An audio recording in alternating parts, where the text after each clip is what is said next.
ನಾವು ಅಭಿವೃದ್ಧಿ ಹೊಂದಬೇಕಾದ್ರೆ ಏನು ಮಾಡಬೇಕು? ಜೀವನದಲ್ಲಿ ನಮ್ಮ ಜೀವನದಲ್ಲಿ ನಾವು ಏನಾದರೂ ಸಾಧನೆ ಮಾಡಬೇಕಾದ್ರೆ ಏನು ಮಾಡಬೇಕು? ನಾವು ವೈಜ್ಞಾನಿಕವಾಗಿ ಯೋಚನೆ ಮಾಡಬೇಕೇ? ಧಾರ್ಮಿಕವಾಗಿ ಯೋಚನೆ ಮಾಡಬೇಕೇ? ಅಥವಾ ದೇವಸ್ಥಾನಗಳಿಗೆ ಹೋಗಿ ಪೂಜೆ ಮಾಡಿಸ್ಬೇಕೇ? ಮಾಟ ಮಂತ್ರ ಮಾಡಿಸ್ಬೇಕೇ? ನಾವು ಸ್ವಾಮೀಜಿಗಳ ಹತ್ರ ಹೋಗಿ, ಗುರುಗಳ ಹತ್ರ ಹೋಗಿ ನಮ್ಮ ಪಾದಪೂಜೆ ಮಾಡಬೇಕೇ? ಅಥವಾ ರಾಜಕಾರಣಿಗಳ ಹತ್ರ ಹೋಗಿ ನಾವು ಬೇಡಿಕೊಂಡು ನಮ್ಮ ದೇಶವನ್ನು ಅಭಿವೃದ್ಧಿ ಮಾಡಿ, ನಮ್ಮ ನಾಡನ್ನು ಅಭಿವೃದ್ಧಿ ಮಾಡಿ, ನಮ್ಮ ಊರನ್ನು ಅಭಿವೃದ್ಧಿ ಮಾಡಿ ಎಂದು ಕೇಳಬೇಕೇ ಎಂಬಂತಹ ಕೆಲವು ಗೊಂದಲಗಳು ಸಾಮಾನ್ಯ ಜನರಲ್ಲಿ ಕಂಡುಬರುತ್ತದೆ. ಯಾಕಂದರೆ ನಾವು ಜೀವನದಲ್ಲಿ ಮುಂದುವರಿಬೇಕಾದರೆ ದೇವರ ಅನುಗ್ರಹ ಇದ್ದರೆ ಮಾತ್ರ ಸಾಕು. ದೇವರ ಅನುಗ್ರಹ ಇಲ್ಲದಿದ್ದವರು ಯಾರೂ ಅಭಿವೃದ್ಧಿ ಆಗುವುದಿಲ್ಲ. ಯಾಕೆ ಅಭಿವೃದ್ಧಿ ಆಗಲ್ಲ, ಹೇಗೆ ಅಭಿವೃದ್ಧಿ ಆಗಲ್ಲ ಎಂಬುದನ್ನು ಯಾರೋ ಯೋಚನೆ ಮಾಡ್ತಾರೆ. ವೈಜ್ಞಾನಿಕವಾದ ಚಿಂತನೆಗಳು, ಅದರ ಬಗ್ಗೆ ಇರುವಂತಹ ಅರಿವು ಎಷ್ಟು ಜನಕ್ಕಿದೆ? ಹಾಗಾದರೆ ಅಭಿವೃದ್ಧಿಯಾಗಿ ಏನು ಮಾಡಬೇಕು? ನಾವು ಕೆಲವು ಉದಾಹರಣೆಗಳನ್ನು ನೋಡ್ಬೋದು. ಅಭಿವೃದ್ಧಿ ಆದಂತಹ ಊರಿನಲ್ಲಿ ಎಷ್ಟು ದೇವಸ್ಥಾನಗಳಿವೆ, ಎಷ್ಟು ಧರ್ಮಗಳಿವೆ, ಆ ಧರ್ಮಗಳ ಪ್ರಚಾರಗಳು ಹೇಗೆ ನಡೀತದೆ, ಅದರಿಂದ ಅವರು ಅಭಿವೃದ್ಧಿಯಾಗಿದ್ದಾರೆಯೇ? ಅಥವಾ ಕಂಡಲ್ಲಿ ಗುಡಿ ಗೋಪುರಗಳನ್ನು ಕಟ್ಟಿ ಅದನ್ನು ಪೂಜೆ ಮಾಡುವುದು, ಪ್ರತಿಯೊಂದಕ್ಕೂ ನನ್ನ ಬೆಳೆ ಸರಿ ಬರಲಿ ಅಂತ ಪೂಜೆ ಮಾಡ್ತಾರೆ, ನನ್ನ ಕೆಲಸ ಸರಿಯಾಗಲಿ ಅಂತ ಪೂಜೆ ಮಾಡ್ತಾರೆ, ನಾನು ಕೆಲಸಕ್ಕೆ ಸೇರಿ ಬಂದ ದುಡ್ಡನ್ನು ದೇವಸ್ಥಾನಕ್ಕೆ ಕೊಡ್ತೇವೆ. ಇಂತಹ ಹಲವು ಕಾರಣಗಳಿಂದ ಆ ದೇವಸ್ಥಾನಗಳು ಉದ್ಧಾರ ಆಗಿದೆಯೇ ಅಥವಾ ಮನುಷ್ಯರು ಉದ್ಧಾರ ಆಗಿದೆಯೇ, ನಾಡು ಉದ್ಧಾರ ಆಗಿದೆಯೇ? ಅಭಿವೃದ್ಧಿ ಎನ್ನುವುದು ಯಾವ ರೀತಿ ಇರುತ್ತದೆ, ಅಭಿವೃದ್ಧಿ ಎಲ್ಲಿ ಸಿಗುತ್ತದೆ ಎಂಬುದನ್ನು ನಾವು ತಿಳ್ಕೊಂಡಾಗ ನಮ್ಮ ಜೀವನದಲ್ಲಿ ನಾವು ವೈಜ್ಞಾನಿಕವಾದನ್ನು ಅಥವಾ ದೈವಿಕವಾದದ್ದನ್ನು ಯಾವುದು ಎಂಬುದನ್ನು ನಾವು ಆಯ್ಕೆ ಮಾಡಿಕೊಳ್ಬೋದು. ಹಾಗಾದರೆ ಇಂಥ ವಿಚಾರಗಳನ್ನು ತಿಳ್ಕೊಂಡು ನಮಗೇನು ಉಪಯೋಗ ಎಂಬುದನ್ನು ನೀವು ಯೋಚನೆ ಮಾಡಬಹುದು. ಹೌದು, ತುಂಬ ಉಪಯೋಗವಿದೆ. ಇಂಥ ವಿಚಾರಗಳು ನಿಮ್ಮ ಜೀವನವನ್ನು ಅಭಿವೃದ್ಧಿಪಡಿಸುತ್ತದೆ. ನಿಮ್ಮ ಜೀವನವನ್ನು ಡೆವಲಪ್ ಮಾಡಿ ನೀವು ಸುಖ ಜೀವನ ನಡೆಸಲು ಸಾಧ್ಯವಾಗುತ್ತದೆ. ಅಂಥ ವಿಚಾರಗಳನ್ನು ಹೇಳುವುದಕ್ಕಿಂತ ಮೊದಲು ಸುತ್ತಿ ಬರೋಣ, ದೇಶ ಸುತ್ತೋಣ, ಕೋಶ ಓದೋಣ, ಮನಸ್ಸಿನೊಳಗೆ ನುಗ್ಗಿ ನೋಡೋಣ. ಅದುವೇ ದಾರಿ ಮಾನಿಯ ಟೈಮ್ಸು. ಸ್ವಾಗತ ನಿಮಗೆಲ್ಲರಿಗೂ ಸ್ವಾಗತ. ನಮಸ್ಕಾರ ಬಂಧುಗಳೇ, ಎಲ್ಲರಿಗೂ ಮಾಣಿಯ ಟೈಮ್ಸ್ ಯೂಟ್ಯೂಬ್ ಚಾನಲ್ಗೆ ಸ್ವಾಗತ. ಇಂದು ನಾನು ಒಂದು ಹೊಸ ವಿಚಾರವನ್ನು ನಿಮ್ಮ ಜೊತೆ ಹಂಚಿಕೊಳ್ಬೇಕಿದ್ದೇನೆ. ನಮ್ಮ ನಾಡು ಅಥವಾ ನಮ್ಮ ದೇಶ, ನಮ್ಮ ರಾಜ್ಯ ಅಭಿವೃದ್ಧಿ ಆಗಬೇಕಾದರೆ ಯಾವುದರಿಂದ ಸಾಧ್ಯ? ವೈಜ್ಞಾನಿಕವಾದ ಚಿಂತನೆಗಳಿಂದ, ವೈಜ್ಞಾನಿಕವಾದ ಯೋಚನೆಗಳಿಂದ ನಾವು ಅಭಿವೃದ್ಧಿ ಆಗಬಹುದೇ? ಅಥವಾ ಧರ್ಮ, ಜಾತಿ ಇವುಗಳ ಹೆಸರು ಹೇಳಿಕೊಂಡು, ಆ ಧರ್ಮ ಈ ಧರ್ಮ ಎಂಬ ಹೆಸರು ಹೇಳಿಕೊಂಡು ನಾವು ಜೀವನ ಮಾಡಿದರೆ ಅಭಿವೃದ್ಧಿಯಾಗಲು ಸಾಧ್ಯವೇ? ಕಂಡಲ್ಲಿ ನಾವು ಗುಡಿ ಗೋಪುರಗಳನ್ನು, ಮಸೀದಿ, ಚರ್ಚುಗಳನ್ನು ಕಟ್ಟುವುದರಿಂದ ನಾವು ಡೆವಲಪ್ ಆಗ್ತೇವೆ? ಅಥವಾ ನಾವು ಎಲ್ಲೆಲ್ಲಾದರೂ ಬೇರೆ ಜನರ ಮೂರ್ತಿಗಳನ್ನು ಸ್ಥಾಪನೆ ಮಾಡಿ ಅವರ ಬಗ್ಗೆ ನಾವು ತಿಳ್ಕೊಳ್ಳುವಂತಹ ರೀತಿಯಲ್ಲಿ ಏನೋ ಮಾಡಿದರೆ ನಾವು ಅಭಿವೃದ್ಧಿ ಆಗ್ತೇವೆ? ಹಾಗೆ ನಾವು ಯೋಚನೆ ಮಾಡುವಾಗ ಹಲವು ಸಂಗತಿಗಳು ನಮ್ಮ ಎದುರು ತೆರೆದುಕೊಳ್ಳುತ್ತವೆ. ಯಾಕಂದರೆ ನಾವು ದೈವ ಭಕ್ತರು. ದೈವವನ್ನು ನಾವು ದೈವವನ್ನು ನಮ್ಮ ಹೃದಯದಲ್ಲಿ ತುಂಬಿಕೊಂಡಿದ್ದೇವೆ. ಹಾಗೆ ಹೃದಯವನ್ನು ತುಂಬಿಕೊಂಡು ನಾವು ಪ್ರತಿಯೊಂದು ಕೆಲಸ ಕಾರ್ಯಗಳಿಗೂ ನಾವು ದೇವರನ್ನು ನಂಬಿಕೊಂಡು, ದೇವರ ಪೂಜೆ ಮಾಡಿಕೊಂಡು, ದೇವರ ಅನುಗ್ರಹ ಪಡೆದುಕೊಂಡು ಮಾಡ್ತೇವೆ. ಹಾಗಾದರೆ ನಾವು ಅಭಿವೃದ್ಧಿ ಆಗ್ತೇವೆ. ನಾವು ಒಂದು ಮನೆ ಗೃಹ ಪ್ರವೇಶ ಮಾಡಿದರೆ ಅಲ್ಲಿ ಪೂಜೆ, ಹೋಮ, ಹವನಗಳನ್ನು ಮಾಡಿದಾಗ ನಾವು ಉತ್ತಮವಾದಂತಹ ರೀತಿಯಲ್ಲಿ ಆ ಮನೆಯಲ್ಲಿ ವಾಸ ಮಾಡಲು ಸಾಧ್ಯವಾಗುತ್ತದೆ. ಹಾಗೆ ಮಾಡಿದವರು ಎಲ್ಲರೂ ಚೆನ್ನಾಗಿದ್ದಾರೆಯೇ ಎಂಬುದು ಮತ್ತೊಂದು ವಿಚಾರ. ಹಾಗಾದರೆ ಇದನ್ನೆಲ್ಲ ಯಾವುದು ಮಾಡಬಾರ್ದಾ? ದೇವರ ಪೂಜೆ ಮಾಡಬಾರ್ದಾ? ದೇವರ ಪ್ರಾರ್ಥನೆ ಮಾಡಬಾರ್ದಾ? ಧರ್ಮ ಪ್ರಚಾರ ಮಾಡಬಾರ್ದಾ? ಮುಂತಾದ ಪ್ರಶ್ನೆಗಳು ನಮ್ಮನ್ನು ಕಾಡಬಹುದು. ಯಾಕೆ? ಹಾಗಾದರೆ ನಾವು ಕೆಲವು ದೇಶಗಳನ್ನು ಉದಾಹರಣೆಗೆ ತೆಗೆದುಕೊಳ್ಳೋಣ. ಅಂದರೆ ಅಭಿವೃದ್ಧಿ ಆಗಿರುವಂತಹ ದೇಶಗಳನ್ನು ನಾವು ಉದಾಹರಣೆಯಾಗಿ ತೆಗೆದುಕೊಂಡಾಗ ನಮಗೆ ಇದರ ಅರಿವು ಬರುತ್ತದೆ. ಈಗ ನೋಡಿ, ಜನಸಂಖ್ಯೆಯಲ್ಲಿ ನಾವು ಮತ್ತು ನಮ್ಮ ಭಾರತ ಮತ್ತು ಚೀನಾದವರು ಹೆಚ್ಚು ಕಡಿಮೆ ಒಂದೇ ರೀತಿಯಲ್ಲಿ ಮುಂದುವರಿಯುತ್ತಾ ಇದೆ. ಆದರೆ ನಾವಿನ್ನೂ ಬಹಳ ಹಿಂದುಳಿದಂಥ ಒಂದು ದೇಶವಾಗಿ ಇನ್ನೂ ಸಹ ಅಭಿವೃದ್ಧಿಯತ್ತ ಸಾಗುತ್ತಿದ್ದೇವೆ. ಆದರೆ ಚೀನಾ ಅಭಿವೃದ್ಧಿಯನ್ನು ಪಡೆದು ಪ್ರಪಂಚದ ಎಲ್ಲ ಕಡೆಯಲ್ಲೂ ತಮ್ಮದೇ ಆದಂತಹ ಇಂಜಿನಿಯರಿಂಗ್ ಅಂತಹ ಕೆಲಸ ಕಾರ್ಯಗಳನ್ನು ಮಾಡ್ತಾ ಇದೆ. ಅಂದರೆ ರಸ್ತೆಗಳನ್ನು ನಿರ್ಮಿಸುವುದು, ಬಿಲ್ಡಿಂಗ್ಗಳನ್ನು ನಿರ್ಮಿಸುವುದು, ಸೇತುವೆಗಳನ್ನು ನಿರ್ಮಿಸುವುದು, ಅಂದರೆ ದೊಡ್ಡ ದೊಡ್ಡ ಪ್ರಾಜೆಕ್ಟ್ಗಳನ್ನು ಆ ದೇಶದವರು ಮಾಡ್ತಿದ್ದಾರೆ. ಅಂದರೆ ಬೇರೆ ದೇಶಗಳನ್ನು ಅಭಿವೃದ್ಧಿಪಡಿಸುವಂತಹ ದಿಸೆಯಲ್ಲಿ ಅವರು ತಮ್ಮ ಸಹಾಯವನ್ನು ಕೊಡುತ್ತಿದ್ದಾರೆ. ಹಾಗೆಯೇ ತಮ್ಮ ದೇಶವನ್ನು ಅಭಿವೃದ್ಧಿಪಡಿಸಿ ಪ್ರತಿಯೊಂದು ದೇಶದಲ್ಲೂ ತಮ್ಮ ವಸ್ತುಗಳು ಮಾರಾಟವಾಗುವಂತಹ ನೋಡಿಕೊಳ್ಳುತ್ತಿದ್ದಾರೆ. ಅದು ಹೇಗೆ ಸಾಧ್ಯ ಆಯಿತು? ಅವರು ಏನನ್ನು ಆಚರಣೆ ಮಾಡ್ತಾರೆ? ಅಲ್ಲಿ ಧರ್ಮವಿಲ್ಲವೇ, ದೇವರಿಲ್ಲವೇ ಎಂಬುದನ್ನು ನೀವು ಕೇಳ್ಬೋದು. ಕಮ್ಯುನಿಸ್ಟ್ ರಾಜ್ಯದಲ್ಲಿ ದೇವರಿರ್ತಾರೆಯೇ ಎಂಬ ಪ್ರಶ್ನೆಯನ್ನು ಕೇಳುವುದುಂಟು. ದೇವರು ಎಂಬುದು ಅವರವರ ವೈಯಕ್ತಿಕವಾದ ವಿಚಾರ. ಆದುದರಿಂದ ಆ ದೇಶದಲ್ಲೂ, ಯಾವ ದೇಶದಲ್ಲಿ, ಚೀನಾದಲ್ಲೂ ಸಹ ದೇವರು ಇದ್ದಾರೆ, ದೇವಸ್ಥಾನಗಳಿವೆ, ಮಸೀದಿಗಳಿವೆ, ಚರ್ಚ್ಗಳಿವೆ, ಎಲ್ಲವೂ ಅಲ್ಲಿ ಇದೆ. ಆದರೆ ಆ ಜನರು ತಮ್ಮ ಧಾರ್ಮಿಕ ವಿಚಾರಗಳನ್ನು ಆ ಒಂದು ಬಿಲ್ಡಿಂಗಿನ ಒಳಗೆ ಮಾತ್ರ ಮಾಡಬೇಕೇ ಹೊರತು ಹೊರಗಡೆ ಪಬ್ಲಿಕ್ಕಾಗಿ, ಸಾರ್ವಜನಿಕವಾಗಿ ಯಾವುದೇ ಧಾರ್ಮಿಕ ಕಾರ್ಯಕ್ರಮಗಳನ್ನು ಮಾಡುವಂತಿಲ್ಲ. ಒಂದು ಚರ್ಚ್ ಆದರೆ ಆ ಚರ್ಚಿಗೆ ಹೋಗುವವರು ಯಾರ್ಯಾರು, ಎಷ್ಟು ಜನ ಹೋಗುತ್ತಾರೆ ಅದನ್ನು ಹಾಜರಿ ಇಡಬೇಕು. ಅಲ್ಲಿ ಯಾರ್ಯಾರು ಹೋಗ್ತಾರೆ ಎಂಬುದನ್ನು ತಿಳಿದುಕೊಳ್ಳುವುದು ಸರ್ಕಾರದ ಕರ್ತವ್ಯವಾಗಿದೆ. ಅಲ್ಲಿ ಅವರು ಧರ್ಮ ಪ್ರಚಾರನೋ ಧರ್ಮ ಆಚರಣೆಯೋ ಏನು ಬೇಕಾದ್ರೂ ಆ ಚರ್ಚನ್ನು ಒಳಗೆ ಮಾಡ್ಬೋದು. ಅದರ ಗೇಟ್ ದಾಟಿ ಹೊರಗೆ ಬಂದರೆ ಅವರು ಯಾವುದೇ ಧಾರ್ಮಿಕವಾದ ವಿಚಾರವನ್ನು ಅಲ್ಲಿ ಮಾತಾಡುವ ಹಾಗಿಲ್ಲ, ಯಾವುದೇ ದೇವರನ್ನು ಅವರು ರಸ್ತೆ ಬದಿಯಲ್ಲಿ ಇಡುವ ಹಾಗಿಲ್ಲ, ಯಾವುದೇ ದೇವರನ್ನು ಉತ್ಸವ ಮಾಡೋ ಹಾಗಿಲ್ಲ, ಯಾವುದೂ ಇಲ್ಲ. ಏನಿದ್ರೂ ಅವರ ಆ ದೇವಸ್ಥಾನ ಅಥವಾ ಚರ್ಚು ಅಥವಾ ಮಸೀದಿ ಒಳಗೆ ಅವರು ಏನು ಬೇಕಾದರೂ ಆ ಧರ್ಮಕ್ಕೆ ಸಂಬಂಧಪಟ್ಟ ಆಚರಣೆಯನ್ನು ಮಾಡ್ಬೋದು. ಆದರೆ ದೇಶದ ವಿರುದ್ಧವಾದಂತಹ ಯಾವುದೇ ಒಂದು ಮಾತನ್ನು ಅವರು ಎಲ್ಲೂ ಮಾತನಾಡುವ ಹಾಗಿಲ್ಲ.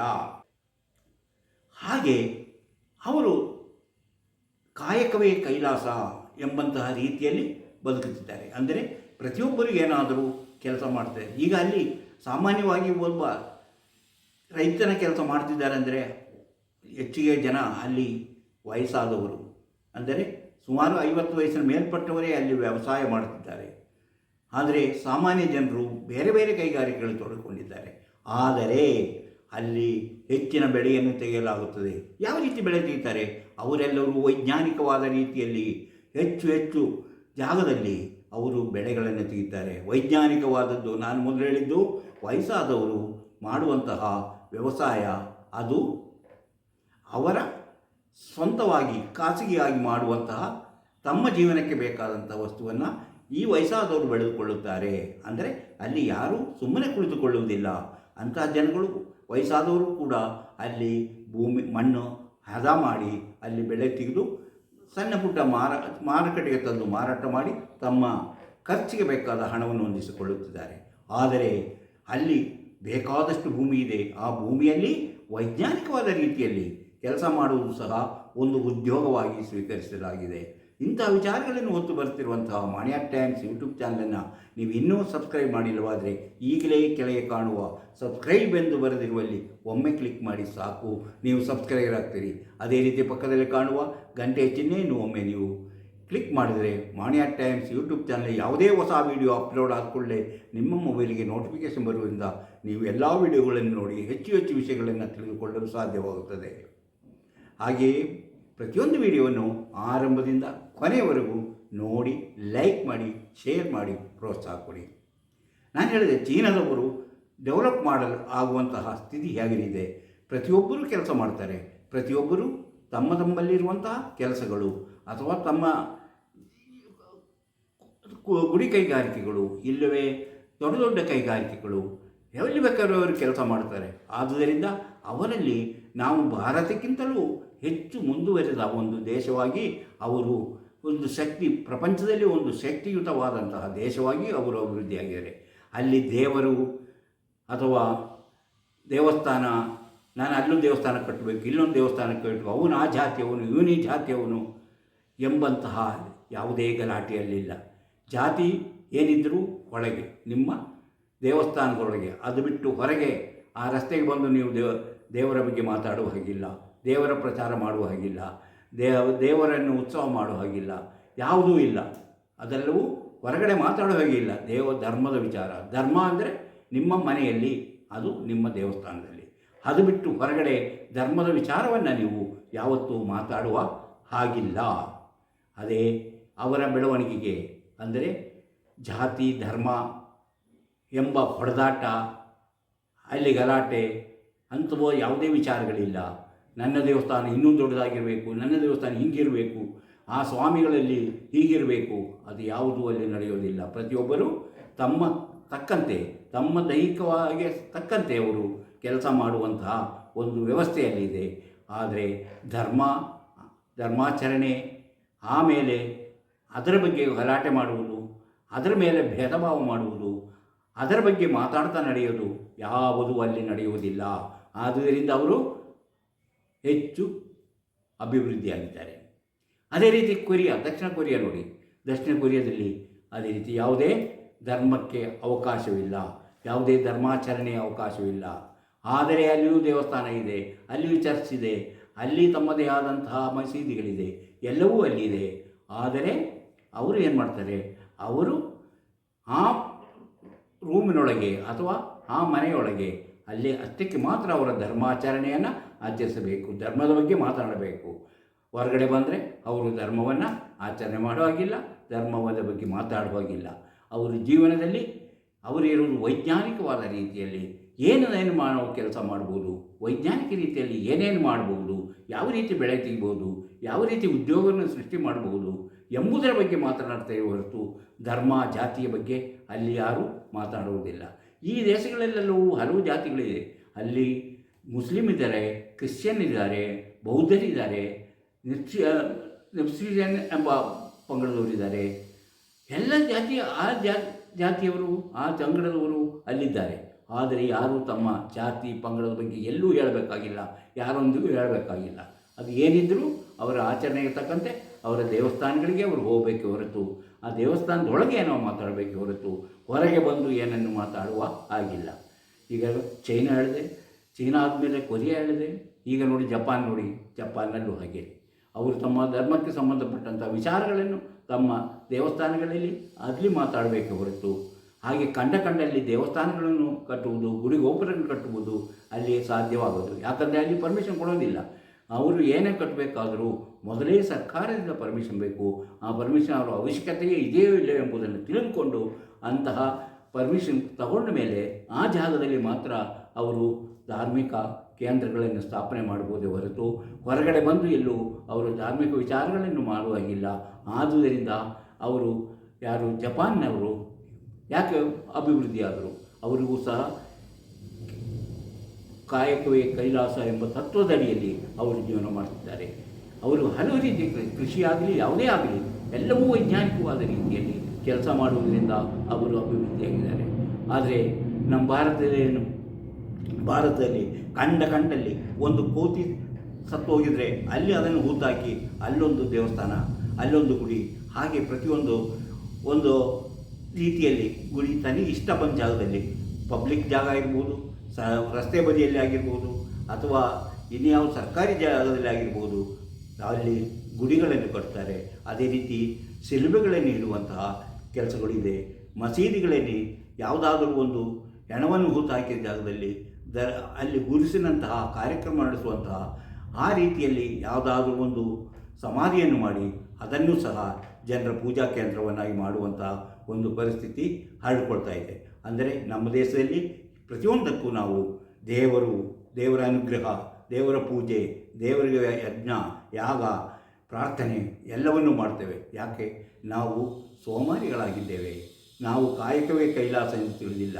ದೇವರ ಅನುಗ್ರಹದಿಂದ ನಾವು ಜೀವನ ಮಾಡಲು ಸಾಧ್ಯ ಎಂಬುದನ್ನು ನಾವು ತಿಳಿದುಕೊಂಡಿರುವುದರಿಂದ ನಾವೆಲ್ಲರೂ ದೇವರನ್ನು ಮೊರೆ ಹೋಗ್ತೇವೆ ಹೊರತು ನಮ್ಮಲ್ಲಿರುವ ಪ್ರತಿಭೆಯನ್ನು ತೋರಿಸಲು, ನಮ್ಮಲ್ಲಿರುವ ಶಕ್ತಿಯನ್ನು ತೋರಿಸಲು ನಾವು ಯಾವ ಕೆಲಸವನ್ನು ವೈಜ್ಞಾನಿಕವಾದ ರೀತಿಯಲ್ಲಿ ನಾವು ಯೋಚನೆ ಮಾಡ್ತಾ ಇಲ್ಲ. ಆದುದರಿಂದ ನಾವಿನ್ನು ಅಭಿವೃದ್ಧಿಯ ಪಥದಲ್ಲಿ ಇದ್ದೇವೆ ಹೊರತು ಅಭಿವೃದ್ಧಿ ಹೊಂದಿದ ರಾಷ್ಟ್ರವಾಗಿ ಹೊರಹೊಮ್ಮಿಲ್ಲ. ನಾವು ಹೇಳ್ಬೋದು, ನಾವು ಹಣಕಾಸಿನಲ್ಲಿ ನಾವು 3ನೇ ಸ್ಥಾನದಲ್ಲಿದೆ, 4ನೇ ಸ್ಥಾನದಲ್ಲಿದೆ. ಅದೆಲ್ಲ ಬರೀ ಮಾತು, ಸುಮ್ಮನೆ ಪಬ್ಲಿಕ್ಕು. ಆದರೆ ಅದು ನಿಜವಾಗಿಯೂ ಅದು ನಡಿಬೇಕಾದ್ರೆ ವೈಜ್ಞಾನಿಕವಾದ ರೀತಿಯಲ್ಲಿ ನೀವು ಅದನ್ನು ವಿಚಾರ ಮಾಡಬೇಕು. ಆವಾಗ ನಿಮಗೆ ಅದರ ನಿಜಸ್ಥಿತಿ ಏನು ಅಂತ ಅರ್ಥವಾಗುತ್ತದೆ. ಆದರೆ ನಾವು ಹೇಳುವ ಹಾಗೆ ಚೀನಾದವರು ಎಷ್ಟು ಅಭಿವೃದ್ಧಿ ಆಗಿದ್ದಾರೆ, ಜಪಾನ್ನವರು ಎಷ್ಟು ಅಭಿವೃದ್ಧಿ ಆಗ್ತಾರೆ, ಅದೇ ರೀತಿ ಕೊರಿಯಾದವರು ಎಷ್ಟಾಗಿದ್ದಾರೆ. ಈಗ ನೋಡಿ, ಯಾವುದೇ ರಾಷ್ಟ್ರ, ಯುರೋಪ್ ರಾಷ್ಟ್ರಗಳಲ್ಲಿ ನೋಡಿ, ಯಾವುದೇ ರಾಷ್ಟ್ರಗಳಲ್ಲಿ ಜಾತಿ ಧರ್ಮದ ಬಗ್ಗೆ ಅವರು ಯಾವುದೇ ಗಲಾಟೆ ಮಾಡಬೇಕಾಗಿದ್ರೆ ಸಾಧ್ಯತೆ ಬರೋದೇ ಇಲ್ಲ. ಯಾಕಂದರೆ ಅವರಿಗೆ ಕೊಟ್ಟಿರುವಂತಹ ಸೀಮಿತವಾದ ಪ್ರದೇಶದಲ್ಲಿ ಮಾತ್ರ ಅವರು ತಮ್ಮ ದೇವಸ್ಥಾನಗಳನ್ನು ಕಟ್ಕೋಬೋದು, ಅದರೊಳಗೆ ತಮ್ಮ ಧಾರ್ಮಿಕ ವಿಧಿವಿಧಾನಗಳನ್ನು ಆಚರಿಸ್ಬೋದು, ಅದರ ಬಗ್ಗೆ ಪ್ರಚಾರ ಮಾಡ್ಬೋದು, ಅದರ ಬಗ್ಗೆ ಜೀವನದಲ್ಲಿ ಏನು ಬೇಕೋ, ನಿಮ್ಮ ಪ್ರಾರ್ಥನೆ ಏನು ಬೇಕೋ ಅದನ್ನು ಮಾಡ್ಬೋದೇ ಹೊರತು ಎಲ್ಲದಕ್ಕೂ ದೇವರೇ ನಮಗೆ ಮುಖ್ಯ ಎನ್ನುವಂಥ ತಿಳುವಳಿಕೆ ಆ ಜನರಲ್ಲಿ ಕಂಡುಬರುವುದಿಲ್ಲ. ಈಗ ನೋಡಿ, ಎಷ್ಟೋ ಜನರು ದೈವ ಭಕ್ತಿಯನ್ನು ಬಿಟ್ಟು ಅವರು ದೇವರೇ ಇಲ್ಲ ಎನ್ನುವಂಥ ಸ್ಥಿತಿಯಲ್ಲಿ ತಲುಪಿದ್ದಾರೆ. ಎಷ್ಟೋ ಚರ್ಚ್ಗಳು ಈಗ ಬೇರೆ ಬೇರೆ ಕಾರಣಗಳಿಗೆ ಮಾರಾಟವಾಗಿದೆ. ಯಾಕಂದರೆ ಚರ್ಚ್ಗೆ ಹೋಗೋ ಜನಗಳಿಲ್ಲ ಯುರೋಪಿನಲ್ಲಿ, ಆ ಜನರ ಸಂಖ್ಯೆ ಕಡಿಮೆ ಆಗ್ತಾಯಿದೆ. ಅಂತಹ ಅದನ್ನು ಕೆಲವು ಲಿಕ್ಕರ್ ಶಾಪ್ಗಳನ್ನಾಗಿ ಮಾಡ್ಕೊಂಡಿದ್ದಾರೆ. ಯಾಕೆ? ಅವರಿಗೆಲ್ಲರಿಗೂ ಗೊತ್ತಾಗಿದೆ, ವೈಜ್ಞಾನಿಕವಾದ ಚಿಂತನೆ, ವೈಜ್ಞಾನಿಕವಾದ ರೀತಿಯಲ್ಲಿ ನಾವು ಜೀವನ ಮಾಡಿದರೆ ಮಾತ್ರ ನಮ್ಮ ಜೀವನ ಉತ್ತಮವಾಗಿರುತ್ತೆ ಹೊರತು ನಾವು ದೇವರು ಧರ್ಮ ಎಂದು ಕಚ್ಚಾಡುತ್ತಿದ್ದರೆ ನಮ್ಮ ದೇಶದ ಅಭಿವೃದ್ಧಿ ಶೂನ್ಯವಾಗುತ್ತದೆ ಎಂಬುದು ಅರ್ಥ ಮಾಡಿಕೊಂಡ ಜನರು ಈಗ ನೋಡಿ, ತಮ್ಮ ಎಷ್ಟು ಬೇಕೋ ಅಷ್ಟೇ ದೇವರ ಬಗ್ಗೆ, ಧರ್ಮದ ಬಗ್ಗೆ ಅವರಿಗೆ ಆಸಕ್ತಿ ಉಳ್ಕೊಂಡಿದೆ. ಪ್ರತಿಯೊಬ್ಬರು ತಮ್ಮ ಧರ್ಮದ ಬಗ್ಗೆ ಆಚರಣೆ ಬಗ್ಗೆ ನೀವು ತಲೆ ಕೆಡಿಸ್ಕೋಬೇಕಾಗಿಲ್ಲ, ಆದರೆ ಅದು ತಮ್ಮ ಮನೆ ಬಿಟ್ಟು ಹೊರಗೆ ಬರಬಾರದು. ಸಾರ್ವಜನಿಕ ಸ್ಥಳಗಳಲ್ಲಿ ದೇವರು ದಿಂಡರ ಬಗ್ಗೆ ನಾವು ಯಾವುದೇ ಕಾರ್ಯಕ್ರಮ ನಡೆಸಲು ಅವಕಾಶ ಕೊಡಬಾರದು.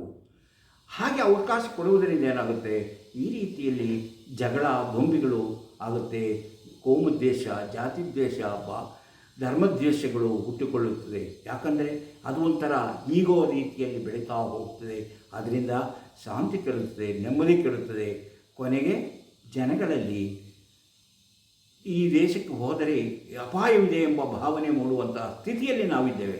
ಯಾಕೆ ನೋಡಿ, ಪ್ರತಿಯೊಂದು ದೇಶಗಳು ಹೇಳ್ತಾರೆ, ನಾವು ಭಾರತಕ್ಕೆ ಹೋಗಬೇಕಾದ್ರೆ ಭಾಳ ಎಚ್ಚರಿಕೆಯಿಂದ ಇರಬೇಕು, ಭಾರತದಲ್ಲಿ ಹಾಗಿದೆ ಹೀಗಿದೆ. ಇದರಿಂದಾಗಿ ಏನಾಗುತ್ತೆ, ನಮ್ಮ ದೇಶಕ್ಕೆ ಬರುವಂತಹ ಪ್ರವಾಸಿಗರ ಸಂಖ್ಯೆ ಕಡಿಮೆ ಆಗುತ್ತೆ, ಆ ರೀತಿ ನಮ್ಮ ಆದಾಯ ಕಡಿಮೆ ಆಗುತ್ತದೆ. ಆದ್ದರಿಂದ ನಾವು ಈ ಜಾತಿ ಧರ್ಮ ಕೋಮು ಭಾವನೆಗಳನ್ನು ಬೆಳೆಸಿಕೊಂಡು ಕಿತ್ತಾಡುವುದರಿಂದ ಯಾವುದೇ ಉಪಯೋಗವಿಲ್ಲ. ಕೆಲವರು ಪ್ರಾಣ ಕಳೆದುಕೊಳ್ತಾರೆ, ಹೊಡೆದಾಡಿ ಸಾಯ್ತಾರೆ, ನೆಮ್ಮದಿ ಇಲ್ಲದಾಗುತ್ತೆ, ಉಳಿದವರಿಗೆ ನೆಮ್ಮದಿ ಇಲ್ಲ, ಶಾಂತಿ ಇಲ್ಲ, ಅಂಥ ಸ್ಥಿತಿಯಲ್ಲಿ ನಾವು ಬದುಕಬೇಕಾಗುತ್ತೆ. ಆದ್ದರಿಂದ ಈಗ ಅಮೇರಿಕದಲ್ಲಿ ನೋಡಿ, ಅಮೇರಿಕದಲ್ಲಿ ಅವರು ಚರ್ಚಿಗೆ ಹೋಗೋರು ಚರ್ಚಿಗೆ ಹೋಗ್ತಾರೆ, ಆದರೆ ಚರ್ಚಿಗೆ ಹೋಗಿ ಬರ್ತಾರೆ ಹೊರತು ಅಲ್ಲಿ ಜಾತಿ ಧರ್ಮದ ಬಗ್ಗೆ ಅವರಿಗೆ ಆಸಕ್ತಿ ಇಲ್ಲ. ಅದು ಅವರ ಪ್ರಾರ್ಥನೆ ಮಾಡೋಕ್ಕೆ ಮಾತ್ರ ಹೋಗ್ತಾರೆ. ಅದೇ ತಮ್ಮ ಜೀವನಕ್ಕೆ ಪೂರ್ತಿ ಎಂದು ಯಾರೂ ತಿಳ್ಕೊಂಡಿಲ್ಲ. ದೇವರ ಅನುಗ್ರಹ ಇದ್ದರೆ ಮಾತ್ರ ನಾವು ಜೀವನದಲ್ಲಿ ಮುಂದುವರಿಯಲು ಸಾಧ್ಯವೆಂದು ಅವರು ತಿಳಿದಿಲ್ಲ. ಆದ್ದರಿಂದ ಅವರು ಎಷ್ಟು ಬೇಕೋ ಅಷ್ಟನ್ನು ಮಾತ್ರ ಧರ್ಮ ಮತ್ತು ದೇವರು ಆಧ್ಯಾತ್ಮಿಕ ವಿಚಾರಗಳು ತೊಡ್ಕೊಳ್ಳುತ್ತಾರೆ. ಇನ್ನು ಅದೇ ರೀತಿ ಸೋಮಾರಿಗಳಾದವರು ಬೇರೆ ಬೇರೆ ದೇಶಕ್ಕೆ ಬಂದು ಬೇರೆ ಬೇರೆ ದೇಶಕ್ಕೆ ಹೋಗಿ ಧರ್ಮ ಆಚರಣೆ ಆದ ರೀತಿ ಬದುಕಬೇಕು, ಹೀಗೆ ಬದುಕಬೇಕು ಅಂತ ತಿಳ್ಕೊಳ್ತಾರೆ. ಅಂಥವರು ಜನರಿಗೆ ಮೋಸ ಮಾಡಿ ಬದುಕ್ತಾರೆ ಹೊರತು ಅದು ಧಾರ್ಮಿಕವಾಗಿ ತಮ್ಮ ಬೇರೆ ಸಾರ್ವಜನಿಕ ಉಪಯೋಗ ಏನೂ ಇಲ್ಲ ಎಂಬುದು ಇದರಿಂದ ಅರ್ಥವಾಗುತ್ತೆ. ಆದರೆ ನೀವು ಪೂಜೆ ಮಾಡಿ ಹಬ್ಬಗಳನ್ನು ಆಚರಿಸಿ ಮಾಡಬೇಕು, ಅದೆಲ್ಲವೂ ನಮ್ಮ ಸಂಸ್ಕೃತಿಯನ್ನು ನಾವು ಬಿಡೋಕ್ಕೆ ಸಾಧ್ಯವಿಲ್ಲ. ಆದರೆ ಆ ಧರ್ಮ, ನಮ್ಮ ಸಂಸ್ಕೃತಿ, ನಮ್ಮ ಆಚಾರ ವಿಚಾರಗಳು ಯಾವಾಗಲೂ ಸಾರ್ವಜನಿಕವಾಗಿರಬಾರದು. ಅದು ಏನಿದ್ದರೂ ನಮ್ಮ ದೇವಸ್ಥಾನಗಳಲ್ಲಿ, ನಮ್ಮ ಮನೆಗಳಲ್ಲಿ ಮಾತ್ರ ಇರಬೇಕೆ ಹೊರತು ಅದು ಸಾರ್ವಜನಿಕವಾಗಿ ತೋರ್ಪಡಿಸುವುದು, ಇದರಿಂದ ಜನರಿಗೆ ತೊಂದರೆಯಾಗುವುದು, ಇದು ನಮ್ಮ ಭಾರತದಲ್ಲಿ ನಡೀತಾ ಬಂದಂತಹ ಪರಿಸ್ಥಿತಿ. ಆದರೆ ವಿದೇಶಗಳಲ್ಲಿ ಈಗ ನೋಡಿ, ಯಾವುದೇ ವಿದೇಶಕ್ಕೆ ಹೋಗಿ ನೀವು, ಜಪಾನಿಗೆ ಹೋಗಿ, ಚೀನಾಕ್ಕೆ ಹೋಗಿ, ಕೊರಿಯಾಕ್ಕೆ ಹೋಗಿ, ವಿಯೆಟ್ನಾಮಿಗೆ ಹೋಗಿ, ಹಾಗೆ ರಷ್ಯಾಕ್ಕೆ ಹೋಗಿ, ರಷ್ಯಾ ಎಲ್ಲ ಯಾಕೆ ಬೆಳೆಯಿತು? ಅಲ್ಲಿಯೂ ಧಾರ್ಮಿಕ ಶಕ್ತಿ, ಧಾರ್ಮಿಕವಾದಂತಹ ಮತ ಆಚರಣೆಗಳು ಅವರೇ ಏನಿದ್ರೂ ಅವರ ಮನೆಗಳು, ಅವರ ದೇವಸ್ಥಾನಗಳಲ್ಲಿ ಮಾತ್ರ ಸೀಮಿತವಾಗಿರುತ್ತದೆ. ದೇವಸ್ಥಾನ ಕಟ್ಟಿಸುವುದಕ್ಕೂ ಒಂದು ಮಿತಿ ಇರುತ್ತೆ, ನಿಯಂತ್ರಣವಿರುತ್ತೆ. ಅದು ಬಿಟ್ಟು ಅವರು ಹೊರಗೆ ಅದನ್ನು ವಿಸ್ತಾರ ಮಾಡುವಾಗಿಲ್ಲ. ಧರ್ಮೋಪದೇಶ, ಧರ್ಮಾಚರಣೆಯ ಬಗ್ಗೆ ಅವರು ಸಾರ್ವಜನಿಕವಾಗಿ ಏನನ್ನು ಹೇಳುವ ಹಾಗಿಲ್ಲ. ಏನಿದ್ದರೂ ಧರ್ಮಾಚರಣೆ ಮಾಡಿ, ಯಾರು ಬೇಡ ಅಂತ ಹೇಳೋದಿಲ್ಲ. ದೇವರಿಗೆ ಪೂಜೆ ಮಾಡಿ, ಯಾರು ಬೇಡ ಅಂತ ಹೇಳಿಲ್ಲ. ಹಬ್ಬಗಳನ್ನು ಆಚರಣೆ ಮಾಡಿ, ಯಾರು ಬೇಡ ಅನ್ನಲ್ಲ. ಆದರೆ ಅದು ಏನಿದ್ದರೂ ನಿಮ್ಮ ಗಡಿಯೊಳಗಿರಬೇಕು. ಆ ಗಡಿ ದಾಟಿದರೆ ನಿಮಗೆ ಶಿಕ್ಷೆಯಾಗುತ್ತದೆ. ಆದುದರಿಂದ ಧರ್ಮ ಎಂಬುದು ಅಭಿವೃದ್ಧಿಯ ಒಂದು ದ್ಯೋತಕವಲ್ಲ, ಅದು ಒಂದು ನಂಬಿಕೆ, ಆಚಾರ, ವಿಚಾರ ಅಷ್ಟೇ. ಅದನ್ನು ನಾವು ಅಲ್ಲೆಗಳೆಯದೇ ಇದ್ದರೂ ಸಹ ವೈಜ್ಞಾನಿಕವಾದ ರೀತಿಯಲ್ಲಿ ನಾವು ಚಿಂತನೆಗಳನ್ನು ಮಾಡಿದಾಗ ನಮ್ಮ ದೇಶವು ಅಭಿವೃದ್ಧಿಯಾಗುತ್ತೆ. ನಮ್ಮ ದೇಶವು ಪ್ರಪಂಚದಲ್ಲಿ 1ನೇ ಸ್ಥಾನಕ್ಕೆ ಬರುತ್ತದೆ. ಅದು ಬಿಟ್ಟು ಕಾವಿ ಬಟ್ಟೆ ತೊಟ್ಟವರು, ಹಸಿರು ಬಟ್ಟೆ ತೊಟ್ಟವರು, ಬಿಳಿ ಬಟ್ಟೆ ತೊಟ್ಟವರು, ಆ ಜಾತಿಯವರು, ಈ ಜಾತಿಯವರು ಎಂದು ಹೊಡೆದಾಡುವುದರಿಂದ ದೇಶ ಯಾವತ್ತೂ ಅಭಿವೃದ್ಧಿಯಾಗುವುದಿಲ್ಲ. ಅದು ಅಧಿಕಾರಕ್ಕಾಗಿ ಹೋರಾಡುವರ ಒಂದು ಮೆಟ್ಟಿಲಾಗಿ ಮೇಲೆ ಹತ್ತಿ ಹೋಗಲು ಒಂದು ಮೆಟ್ಟಿಲಾಗಿರೋದು ಹೊರತು ಅದು ಅಭಿವೃದ್ಧಿಯ ಲಕ್ಷಣವಲ್ಲ. ಅವರು ಹಿಂದಿನ ಕಾಲದಲ್ಲಿ ಏನು ನಡೀತು, ಹಿಂದೆ ಏನು ನಡೀತು, 100 ವರ್ಷ, 50 ವರ್ಷ, 25 ವರ್ಷ ಏನು ನಡೀತು ಎಂಬುದನ್ನೇ ಹೇಳ್ತಾರೆ ಹೊರತು ಈಗ ಏನು ಮಾಡಬೇಕು, ಏನು ನಡೆಯುತ್ತೆ, ಏನು ಮುಂದಕ್ಕೆ ನಮ್ಮ ಗುರಿ ಏನು ಎಂಬುದನ್ನು ಮಾತಾಡೋದಿಲ್ಲ. ಯಾಕೆ ಹೇಳಿ? ಅವರು ಧರ್ಮ ಭಾವನೆಗಳನ್ನು ಜನರಲ್ಲಿ ತುಂಬಿ ಜನರಿಂದ ಗಲಾಟೆ ಮಾಡಿಸುವುದು ಒಂದೇ ಅವರ ಉದ್ದೇಶ. ಆ ಗಲಾಟೆ ಮಾಡುವುದರಿಂದ ಧ್ರುವೀಕರಣವಾಗುತ್ತದೆ. ಜನರ ಧ್ರುವೀಕರಣ ಆಗಿ ತಮ್ಮ ಕಡೆ ತಿರುಗುತ್ತಾರೆ ಎಂಬ ಯೋಚನೆಯಿಂದ ಇಂತಹ ಜನಗಳು ಜನರಲ್ಲಿ ಧಾರ್ಮಿಕ ಭಾವನೆ ತುಂಬಿ ಅದನ್ನು ತಮ್ಮ ಲಾಭಕ್ಕಾಗಿ ಬಳಸಿಕೊಳ್ಳುತ್ತಿದ್ದಾರೆ. ಆದುದರಿಂದ ಪ್ರತಿಯೊಬ್ಬರೂ ತಿಳಿಯಬೇಕಾದೊಂದು ವಿಚಾರ, ಧರ್ಮ, ಜಾತಿ, ಆಚಾರ, ವಿಚಾರಗಳು ನಮ್ಮ ಮನೆಗಳಿಗೆ ಮತ್ತು ನಮ್ಮ ದೇವಸ್ಥಾನಗಳಿಗೆ ಸೀಮಿತವಾಗಿರಬೇಕು ಹೊರತು ಕಂಡಲ್ಲಿ ಅದನ್ನು ಆಚರಣೆ ಮಾಡುವುದು, ಕಂಡಲ್ಲಿ ಅದರ ಬಗ್ಗೆ ಹೇಳುವುದು ಒಳ್ಳೆಯದಲ್ಲ, ಒಳ್ಳೆಯ ಲಕ್ಷಣವಲ್ಲ. ವೈಜ್ಞಾನಿಕವಾದ ರೀತಿಯಲ್ಲಿ ನಾವು ಜೀವನವನ್ನು ನಡೆಸಿದರೆ ನಮ್ಮ ದೇಶ, ನಮ್ಮ ಮನೆ, ನಮ್ಮ ಊರು ಎಲ್ಲವೂ ಅಭಿವೃದ್ಧಿಯಾಗುತ್ತದೆ ಎಂಬುದು ಇದರಿಂದ ನಾವು ತಿಳಿದುಕೊಳ್ಳಬಹುದಾದ ವಿಚಾರಗಳು. ಇಂತಹ ಹಲವಾರು ವಿಚಾರಗಳಿವೆ. ಅಂಥ ವಿಚಾರಗಳನ್ನು ಮುಂದಿನ ವಿಡಿಯೋಗಳಲ್ಲಿ ಹೇಳ್ತಾ ಹೋಗುತ್ತೇನೆ. ಇಲ್ಲಿ ನಾನು ಜಾತಿ ಧರ್ಮ ಅಲ್ಲ, ವೈಜ್ಞಾನಿಕವಾದ ರೀತಿಯಲ್ಲಿ ನಾವು ಯೋಚನೆ ಮಾಡುವಂತಹ ಒಂದು ಜನ ಸಮೂಹವನ್ನು ಬೆಳೆಸಿದರೆ ನಾವು ಆದಷ್ಟು ಬೇಗನೆ ಇನ್ನಷ್ಟು ಅಭಿವೃದ್ಧಿಯಾಗಿ ನಾವು ಇಡೀ ಪ್ರಪಂಚಕ್ಕೆ ನಮ್ಮ ಶಕ್ತಿಯನ್ನು ತೋರಿಸಲು ಸಾಧ್ಯವಾಗುತ್ತದೆ. ಇಂತಹ ವಿಷಯಗಳನ್ನು ಹೊತ್ತು ಬರುತ್ತಿರುವಂತಹ ಮನಿ ಅಟ್ ಟೈಮ್ಸ್ ಯೂಟ್ಯೂಬ್ ಚಾನಲನ್ನು ನೀವು ಇನ್ನೂ ಸಬ್ಸ್ಕ್ರೈಬ್ ಮಾಡಿಲ್ಲವಾದರೆ ಈಗಲೇ ಕೆಳಗೆ ಕಾಣುವ ಸಬ್ಸ್ಕ್ರೈಬ್ ಎಂದು ಬರೆದರೆ ಒಮ್ಮೆ ಕ್ಲಿಕ್ ಮಾಡಿ ಸಾಕು, ನೀವು ಸಬ್ಸ್ಕ್ರೈಬ್ ಆಗ್ತೀರಿ. ಅದೇ ರೀತಿ ಪ್ರತಿಯೊಂದು ವಿಡಿಯೋವನ್ನು ಆರಂಭದಿಂದ ಕೊನೆವರೆಗೂ ನೋಡಿ, ಲೈಕ್ ಮಾಡಿ, ಶೇರ್ ಮಾಡಿ, ಪ್ರೋತ್ಸಾಹ ಕೊಡಿ. ಇಂತಹ ಮತ್ತೊಂದು ವಿಡಿಯೋದೊಂದಿಗೆ ಮತ್ತೆ ಬರುತ್ತೇನೆ. ಇಷ್ಟು ಹೊತ್ತು ಈ ವಿಡಿಯೋ ನೋಡಿದ ನಿಮಗೆಲ್ಲರಿಗೂ ಧನ್ಯವಾದ.